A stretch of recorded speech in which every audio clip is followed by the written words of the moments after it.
രോഹിത് ശർമ്മയും വിരാട് കോഹ്ലിയും ചേർന്ന് ഒരു ICC കിരീടം ഏറ്റുവാങ്ങുന്നത് കാണാൻ ഒരുപാട് നാളുകളാണ് ഇന്ത്യൻ ആരാധകർ കാത്തിരുന്നത്. ഒരുപക്ഷെ 2013 ചാമ്പ്യൻസ് ട്രോഫിക്ക് ശേഷം ആദ്യമായാണ് ഇന്ത്യ ക്രിക്കറ്റിൽ ഒരു ICCയുടെ മേജർ കിരീടം സ്വന്തമാക്കുന്നത്. പലതവണ ഫൈനലിൽ എത്തിയെങ്കിലും തോൽവിയായിരുന്നു ഇന്ത്യയുടെ വിധി. എന്തിന് സ്വന്തം നാട്ടിൽ നടന്ന ഏകദിന ലോകകപ്പ് പോലും തോറ്റ് തുന്നമ്പാടിയ ഇന്ത്യ T20 ലോകകപ്പിൽ അതിശക്തമായ തിരിച്ചുവരവാണ് പ്രതീക്ഷിച്ചത്. പതിവ് പോലെ തന്നെ മികച്ച രീതിയിൽ ഇന്ത്യ ടീമിനെ സെറ്റ് ചെയ്തു.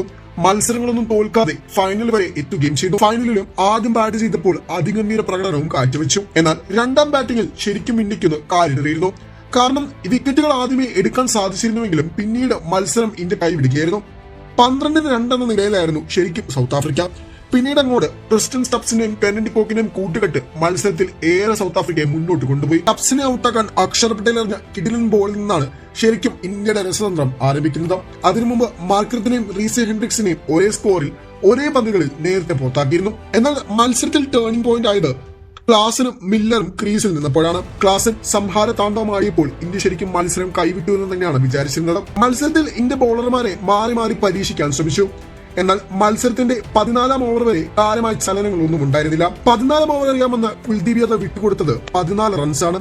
15-ാം ഓവർ 12 ടൂർണമെന്റിൽ ഏറ്റവും മികച്ച ബോളർ എന്ന പേരെടുത്ത അക്ഷർ പട്ടേലിന് ശരിക്കും പിടിച്ചു. 24 റൺസാണ് ആ ഓവറിൽ വിട്ടുകൊടുത്തത്. തൊട്ടടുത്ത ഓവറിൽ ബുംറ വന്ന് മത്സരം ശക്തമായി തിരിച്ചുപിടിച്ചു. അടുത്ത ഓവറിൽ ഹാർദിക് പാണ്ഡ്യ വന്നതാണ് മത്സരത്തിൽ യഥാർത്ഥ ടേണിംഗ് പോയിന്റ് ആയത്. 17-ാം ഓവറിൽ ഹാർദിക് വിട്ടുകൊടുത്തത് 4 റൺസ് മാത്രമാണ്. തിരിച്ച് ഡഗ്ഔട്ടിൽ എത്തിച്ചതാകട്ടെ ഏറ്റവും അപകടകാരിയായ ക്ലാസിനെ. അവിടെ നിന്നാണ് ഇന്ത്യ അതിശക്തമായ മത്സരത്തിൽ തിരിച്ചു വരുന്നത്. ടൂർണമെന്റിൽ ഇതിനു മുമ്പ് ഡേവിഡ് മില്ലർ അടക്കം പുറത്താക്കിയ ചരിത്രമുള്ള ഹാർദിക് പാണ്ഡ്യ തിരിച്ചുകൊണ്ടുവന്നത് മത്സരത്തിൽ ഒരു രാജതന്ത്രമായി തന്നെയാണ് പറഞ്ഞു വെക്കാവുന്നത്.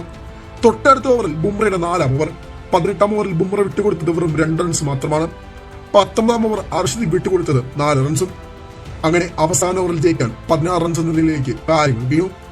ഇതിനിടയിൽ ഡീകോക്കിനെ പുറത്താക്കാൻ രോഹിത് ഒരുക്കിയ ഫീൽഡും ഏറെ നിർണായകമായി. അതിന് തൊട്ട് മുമ്പത്തെ പന്ത് ഏകദേശം ഒരേപോലെ സിക്സർ പറത്തിയ ഡീകോക്കിനെ സുരക്ഷിതമായി കുൽദീപ് യാദവിന്റെ കയ്യിലെത്തിച്ചത് ഒരു രാജതന്ത്രം തന്നെയായിരുന്നു. അതേപോലെ തന്നെ എറിഞ്ഞുകൊണ്ട് ഒരു വ്യത്യസ്ത റിസൾട്ട് ഉണ്ടാക്കാൻ രോഹിത്തിന് സാധിച്ചു. 31 പന്തിൽ 39 റൺസ് നേടിയ കെന്നൻ ഡി കോക്ക് പുറത്താക്കുമ്പോൾ 106-ന് 4 എന്ന നിലയിലായിരുന്നു 12 ഓവറിൽ സൗത്ത് ആഫ്രിക്ക. പിന്നീട് അങ്ങോട്ടാണ് ക്ലാസന്റെ സംഹാര താണ്ഡവും അവസാനവും.